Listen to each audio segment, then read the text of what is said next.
యువ మిత్రులు ఫిల్మ్ ఇండస్ట్రీలో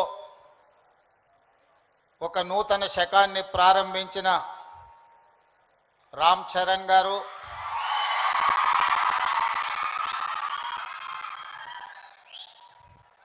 అదేవిధంగా ఏ బ్యాక్గ్రౌండ్ మూవీ ఇండస్ట్రీలో లేకపోయినా కష్టపడితే రాణించవచ్చు అని నిరూపించిన మరో యువమిత్రులు విజయ్ దేవరకొండ గారు,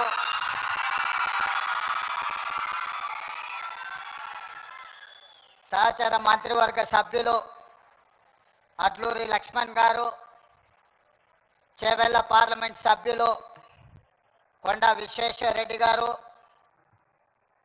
రాజ్యసభ సభ్యులు Anil Kumar Yadav garu, film development corporation chairman Venkata Ramana Reddy, మనందరం గౌరవంగా పిలుచుకునే దిల్ రాజు గారు, అదేవిధంగా Telangana police department DGP Jitender garu, Telangana anti narcotics bureau DG Sandeep Sandilya garu, ఇతర పోలీస్ ఉన్నతాధికారులు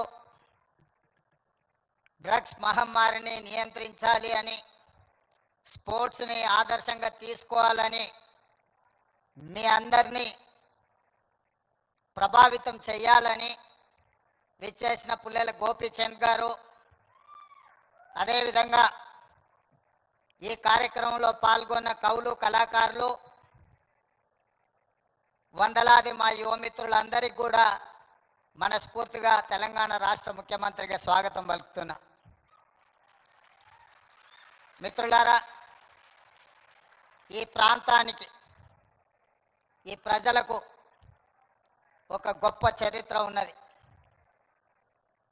ఆనాటి కొమరం భీముడు, రామ్జీ గోండు నుంచి మొదలు పెడితే మలితరం తెలంగాణ ఉద్యమంలో నిజాంలకు, రజాకర్లకు వ్యతిరేకంగా పోరాటం చేసిన చాకలి ఐలమ్మ, దొడ్డి కొమరయ్య, అదేవిధంగా సర్దార్ సర్వాయి పాపన్న గౌడ్ లాంటి పోరాట యోధులు ఈ తెలంగాణ ప్రాంతానికి ఒక స్ఫూర్తి. ఇంతకుముందు అక్కడ యువమిత్రుడు గుర్తు చేస్తున్నారు, మన్యం వీరుడు అల్లూరి సీతారామరాజు నుంచి మొదలు పెడితే నల్లమల వీరుడు కొమరం భీముడి వరకు ఈ ప్రాంతం ఒకనాడు జల్ జమీన్ జంగల్ కోసం పోరాటం చేస్తే మలితరంలో భూమి కోసం, భుక్తి కోసం, విముక్తి కోసం జరిగిన పోరాటాలు ఈ ప్రాంతంలో ఎక్కడ చూసినా మీకు కనిపిస్తాయి. ఇవాళ మీరు ఎక్కడికి వెళ్ళినా, అది ఆదిలాబాద్ కావచ్చు, వరంగల్ కావచ్చు, నల్లగొండ కావచ్చు, లేదా నల్లమల అడవి కావచ్చు, మన ప్రాంతం, మన ప్రజలు ఒక పోరాటానికి స్ఫూర్తినిచ్చిన వాళ్ళు. ఆ పోరాట స్ఫూర్తి నుంచి వచ్చిన ఉద్యమమే తెలంగాణ ఉద్యమం. ఈ తెలంగాణ ఉద్యమం ఆనాడు విద్యార్థుల నుంచి మొదలై తెలంగాణ రాష్ట్రాన్ని సాధించే వరకు విశ్రమించలేదు. ఆనాటి యూనివర్సిటీలు, కళాశాలలు ఉద్యమ వేదికలై ఉస్మానియా యూనివర్సిటీ, కాకతీయ యూనివర్సిటీల నుంచి మొదలు పెడితే తెలంగాణ నలుమూలల 4 కోట్ల మంది తెలంగాణ ఉద్యమంలో ముందు బాగానే నిలబడి దేశానికి కాదు ప్రపంచానికి ఒక స్ఫూర్తినిచ్చి మేము అనుకున్న ఆకాంక్ష నెరవేర్చుకునే వరకు మేము విశ్రమించము, మా రాష్ట్రాన్ని మేము సాధించుకుంటాము అని చెప్పి ఒక ఉద్యమ స్ఫూర్తిని నింపి ఇవాళ తెలంగాణ రాష్ట్రాన్ని సాధించుకొని 11 సంవత్సరాలు పూర్తి చేసుకుంటున్న సందర్భంలో ఉద్యమ స్ఫూర్తితో ముందుకు వెళ్లాల్సిన తెలంగాణ రాష్ట్రం ఈరోజు డ్రగ్స్ మహమ్మారికి బలి అవుతున్నది అని అంటే ఇది ఎంతో బాధపడవలసిన సందర్భము, మనందరం ఆలోచన చేయాల్సిన సందర్భం. మిత్రులారా, ఒకనాడు తెలంగాణ గడ్డ ఉద్యమాలకు వేదిక అయితే ఈనాడు ఇదే తెలంగాణ ప్రాంతం గంజాయికో, డ్రగ్స్కో వేదికగా మారితే ఇది మనకు అవమానమా, ఇది మనకు ఆత్మగౌరవమా? ఒకసారి ఆలోచన చేయండి. అందుకే డిసెంబర్ 7, 2023 నాడు తెలంగాణ రాష్ట్ర రెండవ ముఖ్యమంత్రిగా ప్రమాణ స్వీకారం చేసిన మరుక్షణం స్పష్టంగా చెప్పిన తెలంగాణ గడ్డ మీద గంజాయి కాదు కదా, గడ్డి పరకైనా మాదక ద్రవ్యాల వైపు ఆలోచన చేస్తే వాళ్ళ వెన్ను విరుస్తాము అని చెప్పి తెలంగాణ రాష్ట్ర ప్రభుత్వం స్పష్టంగా చెప్పింది. ఇవాళ మిత్రులారా, ఈ వేదిక మీద ఉన్న మేమెవరం పెద్ద పెద్ద బ్యాక్గ్రౌండ్ల నుంచి వచ్చిన వాళ్ళం కాదు. చరణ్కు బ్యాక్గ్రౌండ్ ఉంది, కానీ చరణ్ని ప్రభావితం చేసిన చిరంజీవి గారు ఏ బ్యాక్గ్రౌండ్ లేకుండా కష్టపడి కింది నుంచి ఈరోజు దేశమే గర్వించదగ్గ ఒక మహానటుడుగా ఈరోజు ఒక మంచి మనిషిగా గుర్తింపు పొందిండు అని అంటే దాదాపుగా 50 సంవత్సరాల నిరంతర శ్రమ, కఠోరమైన దీక్షతోని వాళ్ళు రాణించగలిగినారు.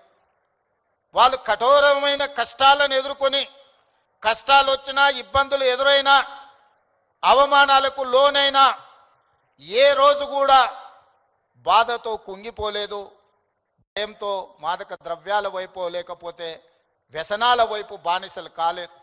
నిటారుగా నిలబడి వాటిని ఎదుర్కొని ఈరోజు ప్రపంచానికే ఆదర్శంగా నిలబడే విధంగా ఈరోజు వాళ్ళు రాణించారు. మరి ఈనాడు మనమందరం ఆలోచన చేయాలి.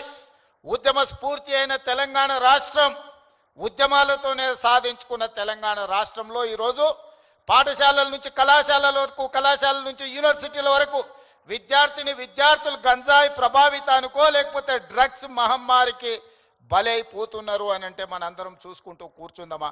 ఒకసారి ఆలోచన చేయండి. అందుకే మిత్రులారా, ఈరోజు ప్రపంచ దేశాలలో అత్యధిక జనాభా ఉన్న దేశం భారతదేశం.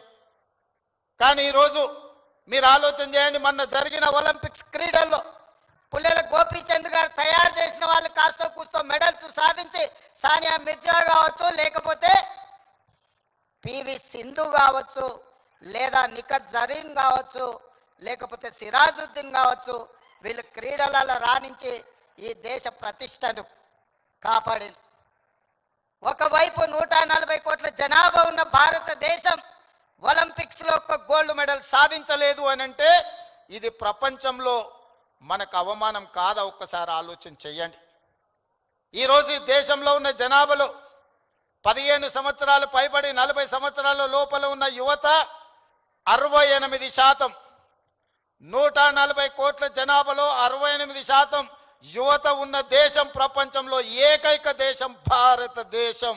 ఈ భారతదేశం ఒలింపిక్స్ లో ఒక గోల్డ్ మెడల్ సాధించలేదు అని అంటే మనందరం ఆలోచన చేసి ఈరోజు ఒక నిర్ణయం తీసుకోవాలి. అందుకే మిత్రులారా,